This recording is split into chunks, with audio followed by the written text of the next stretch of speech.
Có lại gió rồi. Thấy gió. Có lại gió chi nè. Thấy rốt đấy nè. Rốt đỡ rồi.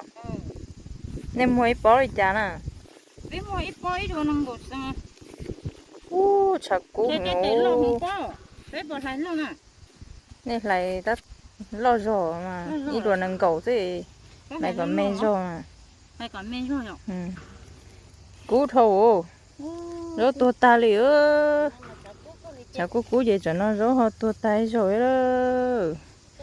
Nó cú đó. Chuột hình mê nó xứ lò. Chả tua ta lì chứ. Mẹ lại gió rồi.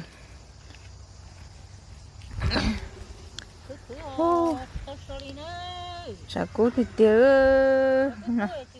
chả nó chỉ giấu tua thế dù là dù tua lì thế rồi chả nó cú thâu nằm cho nó chỉ cú gì đó cú gì cái tỏ đây lấy cú gì cho tậu nó cho nó bà lên nó nữa người mưa bà lên nó cho mua nữa nè bà này cho tậu nó đây tôi cho đi cho tậu nó nữa cho phải mua thì nó có cú lần đó nữa xài nữa cho tậu nó cho mua bé đồ là cho mình nhỏ lớn nó không nặng nữa chỉ mà nên chơi ô tô tên nó mà chỉ muốn nâng gió lên mà lọt ta lên nó lên lại thiên nữa chỉ chỉ thiên là mấy giọt tàu nó xài nên nó xài cho mò trong có bài để cho bạn mua nó nữa giọt tàu nó nói chả cú lại chỉ lấy chỉ chùa rong câu hàng nữa nó nói im mà chỉ tôi chờ rong câu sư